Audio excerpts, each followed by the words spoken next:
If you're looking to live on or near the waterfront in newer construction with a perfect floor plan, this is a community you'll be interested in. You might have heard of Redwood Shores. It's the newest master plan community in San Mateo County. It's built on former marshes of the San Francisco Bay, and it's mostly surrounded by water and protected by levees. So there's a ton of waterfront homes. It's the land of perfect floor plans, newer construction, waterfront homes, and manicured tree-lined streets. I'm gonna share with you what the lifestyle is like here and the real estate market and why you might not want to live here as well. Redwood Shores is a hidden gem halfway between San Francisco and San Jose, and it's just east of the 101 freeway in Redwood City, south of Foster City, and just a little bit north of Menlo Park in Palo Alto. Redwood Shores, while mostly residential, is the biggest campus of Oracle and their original headquarters, and it's also home to Electronic Arts, one of the original pioneers in the video game industry. Redwood Shores is part of the city of Redwood City. It's one of the smaller communities in San Mateo County with a population of a little over 11,000 people. Now, who lives in Redwood Shores? It's very popular for people of all ages, families with little kids, all the way on up to older retired folks. I'm Raziel Ungar, and I've ranked in the top 5 agents in San Mateo County. Every day, my team and I help people like you who are thinking about making a move into or within San Mateo County, and I'd love to be your Peninsula real estate resource. Feel free to shoot me a text or give me a call to answer any questions that you have. The recreation options in Redwood Shores are pretty impressive. If you've watched my other videos about Burlingame, San Mateo, and Foster City, you've already heard me talk about the Bay Trail, which continues in Redwood Shores and has over 5 miles of flat trail all along the water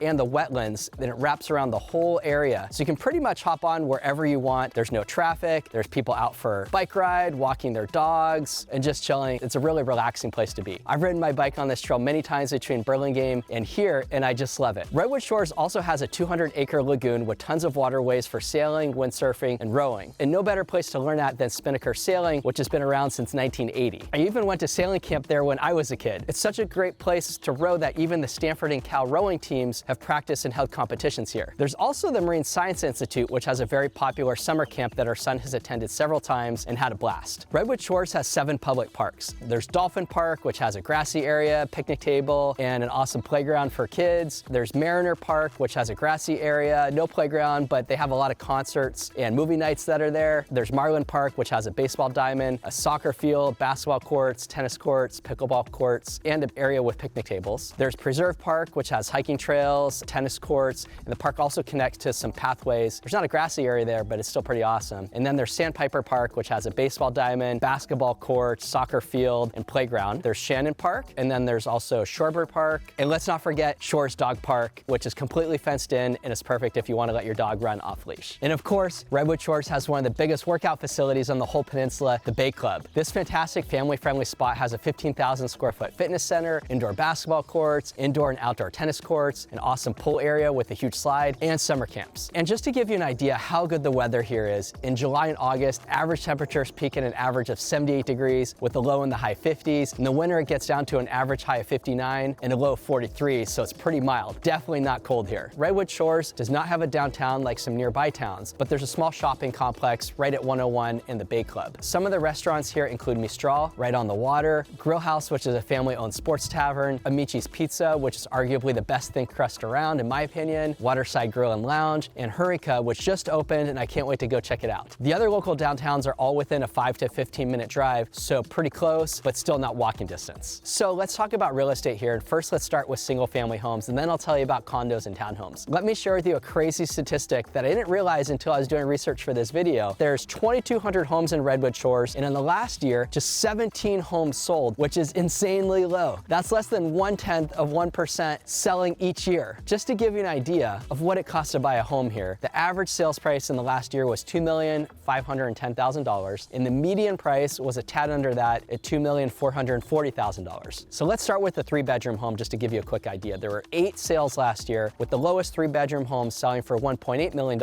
and the most selling in the low to mid $2 million range. There were 9 sales of 4-bedroom homes within the range, being low $2 million to low $3 million, and these would typically be $2,500 to 2,900 square feet. There's very few 5-bedroom homes in Redwood Shores, and in fact, only 2 sold in the last year, since many 4-bedroom homes have offices too. In Redwood Shores, if you want to live directly on the water, no surprise, you're going to pay a premium for that. A home on the water is going to start in the mid $2 million range and go on up to $3 million plus, though the most expensive home sold last year was a 2,300 square foot 3-bedroom house on the water that sold for a whopping $3,650,000. Now I want to share with you a little bit about townhomes and condo complexes. Just to give you an idea, in Redwood Shores, there's 2,200 single-family homes. And then when we talk about townhomes and condos, it's basically the same amount. There's 2,175 condos and townhomes here, spread out amongst 19 different complexes. The first was developed in 1979, and the most recent development was in 2011. Now, what do all the townhomes and condos sell for? A townhome is going to range from $1.2 million on up to $2.2 million.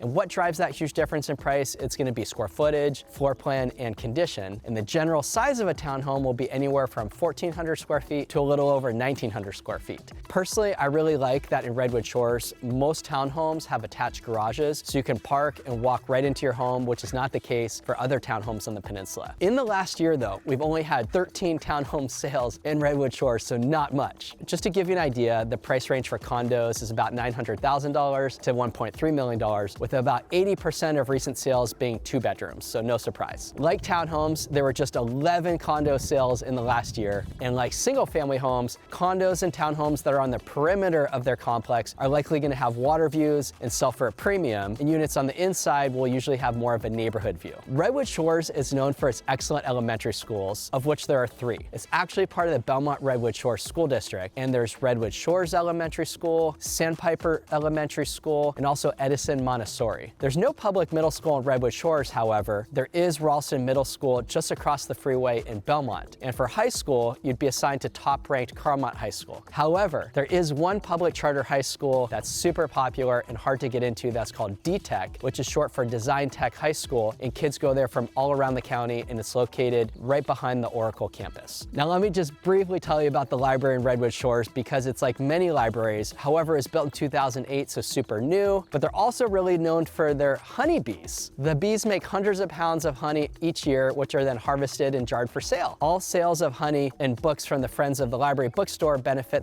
all these different programs at the library. The bees, interestingly, in my research I found, can fly up to 5 miles from their hive to collect food, but there's plenty of trees and other plants blooming throughout Redwood Shores, so it's not hard for them to survive. Each beehive can have up to 60,000 bees. The library also has an environmental interpretive center, which has pretty neat educational opportunities to learn about the San Francisco Bay ecosystem. Now, one part of Redwood Shores that you mostly can't access, but is still pretty neat, is Bear Island Ecological Reserve. For a little background, in the early 1960s, the Leslie Salt Company acquired over 1,400 acres of land in Redwood Shores, and after a long period of time, eventually developed all of this reclaimed part of the San Francisco Bay into what's now Redwood Shores. The Leslie Salt Company also converted Bear Island to salt evaporation ponds, which I thought was kind of interesting. The island is composed of 3 islands, inner, middle, and outer, not too original, and about 2,000 of the acres are within Bear Island Ecological Reserve on the middle and outer islands, and the remainder are part of the Don Edwards National Wildlife Refuge, and it's a great place to go birdwatching. A large portion of the islands have been restored to tidal wetlands. So one reason you might not want to live in Redwood Shores is it can feel kind of isolating if you're wanting to be near all the action. People choose to live here because it's quiet, there's lots of space, but if being able to walk to a downtown is important for you, or you want an older home with lots of character, Redwood Shores is for sure not going to be a fit for you. You are going to get better value out here than you will west of 101, and at a lower price per square foot because of that. And if you're a family and you value your kids being able to walk or bike to middle or high school, you're mostly out of luck here. You also have a lot more limited options for restaurants and shopping. So if you don't mind driving 10 minutes to nearby Belmont, San Carlos, or Foster City, you're absolutely going to love it here. For more about neighboring cities in San Mateo County, check out my videos on Burlingame, San Mateo, San Carlos, Belmont, Foster City, and more. If you're considering a move within or to San Mateo County, give me a call. I'd love to be a resource for you, and happy to give you a grand tour in person and help you make a smooth move within or to San Mateo County.